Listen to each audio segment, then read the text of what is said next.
विद्यार्थी मित्रों, नमस्कार। आज के इस वीडियो में हम बात करेंगे माध्यमिक शिक्षा मंडल मध्य प्रदेश भोपाल द्वारा एक सूचना पत्र 27/12/2022 को जारी किया गया है और ये हमारे लिए लाभदायक सूचना है। इस सूचना में कहा गया है कि 2022-23 की जो परीक्षा है, इस परीक्षा का प्रश्न पत्रों का पैटर्न क्या होगा, प्रश्न किस प्रकार से होंगे, अंकों का सिस्टम्स क्या होगा, ये समझने के लिए सभी मुख्य विषयों के प्रश्न पत्रों के सैंपल पेपर जारी किए गए। तो ये प्रश्न पत्र को समझने के लिए हमें बहुत सुविधा प्राप्त हुई। साथ ही मेरा कहना है कि जितने भी विषय के प्रश्न पत्र जारी किए गए हैं वो विषय आपके लिए लागू होते हैं, तो इन प्रश्नों के उत्तर को आपको समझ लेना चाहिए। इन प्रश्नों को तो हल कर ही लेना चाहिए। इन प्रश्नों से हमें आगे आने वाली परीक्षा में बहुत लाभ प्राप्त होगा।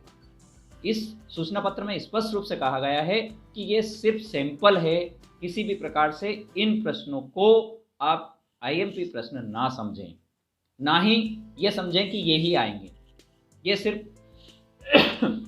निर्देश या समझने के लिए एक सैंपल पेपर हमें दिया गया है।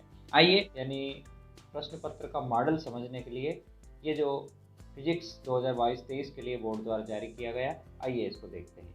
इसमें प्रथम में निर्देश दिए हैं प्रश्न क्रमांक 5 से 19 तक, प्रत्येक में आंतरिक विकल्प है। 1 से 4 तक प्रत्येक में 7 प्रश्न यानी 7 अंक निर्धारित ऑब्जेक्टिव होंगे आपके।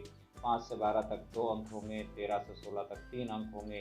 17 नंबर का प्रश्न वो जो है आपका 4 अंक का होगा और 18 से 19 तक वाले जो प्रश्न होंगे ये 5 अंक होंगे। ये सामान्य निर्देश दिए गए। अब देखते हैं इस बार जो प्रश्न सैंपल पेपर एक दिया गया है, ये क्या दिया गया है। 12th फिजिक्स, पहला प्रश्न है विकल्प से विकल्प का चयन कीजिए। बिंदु आवेश Q के कारण r दूरी पर विद्युत क्षेत्र की तीव्रता 4 में से एक को हमको चॉइस करना है। प्रश्न क्रमांक 2 में है धारा के चुंबकीय प्रभाव की खोज किसने की और चुंबकीय फ्लक्स का एसआई मात्रक क्या है। अगला है निर्वात में विद्युत चुंबकीय तरंग का वेग क्या होता है। ज्यामितीय छाया में प्रकाश के अतिक्रमण को क्या कहते हैं। एक फोटॉन की ऊर्जा 3 इलेक्ट्रॉन वोल्ट है, तो फोटॉन का तरंग दैर्ध्य क्या होगा। 1 ग्राम पदार्थ के समतुल्य ऊर्जा कितनी होगी। और ये थे आपके सही विकल्प का चयन करना। अब बात करते हैं रिक्त स्थान की पूर्ति। प्रश्न क्रमांक 2, दो समांतर चालकों में एक ही दिशा में धारा प्रवाहित हो रही है, एक दूसरे को क्या करेंगे। धारावाही वृत्ताकार कुंडली के केंद्र पर चुंबकीय क्षेत्र उसके तल के कैसा होता है। जब एक इलेक्ट्रॉन चुंबकीय क्षेत्र के गति करता है तब उस पर कोई बल कार्य नहीं करता। यदि किसी प्रत्यावर्ती धारा परिपथ में ऊर्जा व्यय की दर 0 हो तब परिपथ की धारा को क्या कहते हैं। ट्रांसफार्मर किस सिद्धांत पर कार्य करता है। कुंडली में प्रेरित धारा की दिशा के नियम से ज्ञात की जा सकती है और प्रकाशिक तंतु किस सिद्धांत पर कार्य करता है। इसके बाद आता है मेज द कॉलम, सही जोड़ी बनाइए। एक अभाग है रिडबर्ग नियतांक, बोर की त्रिज्या, फोटॉन का संवेग, आइंस्टीन का प्रकाश विद्युत समीकरण, प्रतिरोधकता का ताप गुणांक, सेल का आंतरिक प्रतिरोध और धारा घनत्व, इनमें से इनका चयन करना है। और अगला है एक शब्द या एक वाक्य में उत्तर दीजिए। प्रश्न क्रमांक 4, इसमें भी 7 दिए हैं। ताप वृद्धि के साथ अर्धचालक की चालकता में किस प्रकार से चेंज आएगा वो बताना है। पीएन संधि डायोड में अवक्षेप पर्त की मोटाई की कोटि क्या होती है। किस अभिनति में पीएन संधि डायोड का प्रतिरोध बहुत अधिक होता है। यंग के द्विशीट प्रयोग में किस रंग की फ्रिंज चौड़ाई सबसे कम होती है और पतली फिल्म के रंग का कारण क्या है। विद्युत चुंबकीय स्पेक्ट्रम में विभिन्न भागों के नाम आवृत्ति के बढ़ते क्रम में करना है और विद्युत चुंबकीय स्पेक्ट्रम के किस भाग की भेदन क्षमता सर्वाधिक होती है। तो विद्यार्थी मित्रों, अगले वीडियो में इस प्रश्न पत्र का सैंपल पेपर का हल भी आपके लिए उपलब्ध करा दूंगा। अब बात करते हैं प्रश्न क्रमांक 5, किसी विद्युत द्विध्रुव के द्विध्रुव आघूर्ण को परिभाषित कीजिए। अदिश राशि है या सदिश राशि ये लिखना है। अथवा में है विद्युत फ्लक्स को परिभाषित करना है, इलेक्ट्रिक फ्लक्स डिफाइन करना है। अनुगमन वेग की परिभाषा लिखिए। विद्युत धारा और अनुगमन वेग में संबंध स्थापित करना है। प्रश्न क्रमांक 6 और इसका अथवा है विशिष्ट प्रतिरोध या प्रतिरोधकता की परिभाषा लिखिए। इनका एसआई मात्रक एवं सूत्र भी लिखना है। प्रश्न क्रमांक 7 में बताया गया है चल कुंडल धारामापी की कुंडली के मध्य नर्म लोहे का क्रोड क्यों रखा जाता है।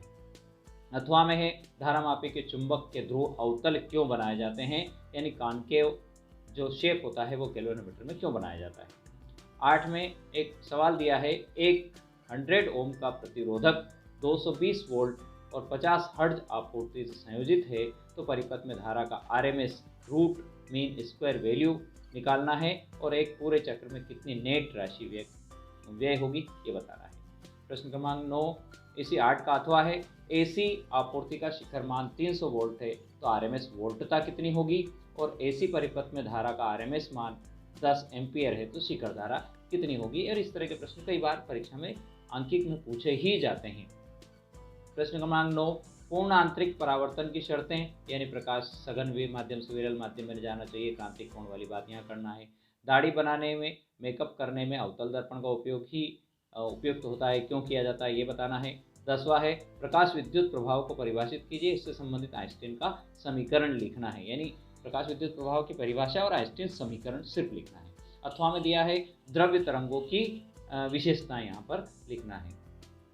11 में पूछा है हाइड्रोजन परमाणु में केवल एक ही इलेक्ट्रॉन है किंतु उसके उत्सर्जन इलेक्ट्रॉन में कई रेखाएं होती है। उत्सर्जन स्पेक्ट्रम जो होता है उसमें कई लाइन्स आती है, क्यों। अथवा में है यदि परमाणु में इलेक्ट्रॉन अपनी कक्षा में स्थिर हो तो क्या हो जाएगा। और नाभिकीय विखंडन और नाभिकीय संलयन में दो प्रमुख अंतर, ये प्रश्न क्रमांक 12 है और इसका अथवा है, इसके अथवा में पूछा गया है नाभिकीय विखंडन के लिए केवल न्यूट्रॉन ही उपयुक्त होता है, क्यों। प्रश्न क्रमांक 13 समानांतर प्लेट संधारित्र की धारिता का व्यंजक सी हमको निकालना है, और पैरेलल वाला जो आपका है पैरेलल प्लेट कैपेसिटर, अथवा में है गास की प्रमेय लिखकर सिद्ध करना है। 14 किसी विद्युत परिपथ के लिए किरचॉफ के नियम लिखना है, अथवा में दिया है किरचॉफ के नियमों के आधार पर व्हीटस्टोन सेतु P/Q बराबर R/S हमको यहाँ सिद्ध करना है। प्रश्न क्रमांक 15 न्यूमेरिकल है 10 वोल्ट विद्युत वाहक बल वाली बैटरी जिसका आंतरिक प्रतिरोध 3 ओम है किसी प्रतिरोधक से संयोजित है, यदि परिपथ के कुल धारा का मान 0.5 एम्पियर हो तो प्रतिरोधक का प्रतिरोध क्या होगा, जब परिपथ बंद है तो सेल की टर्मिनल वोल्टता क्या होगी।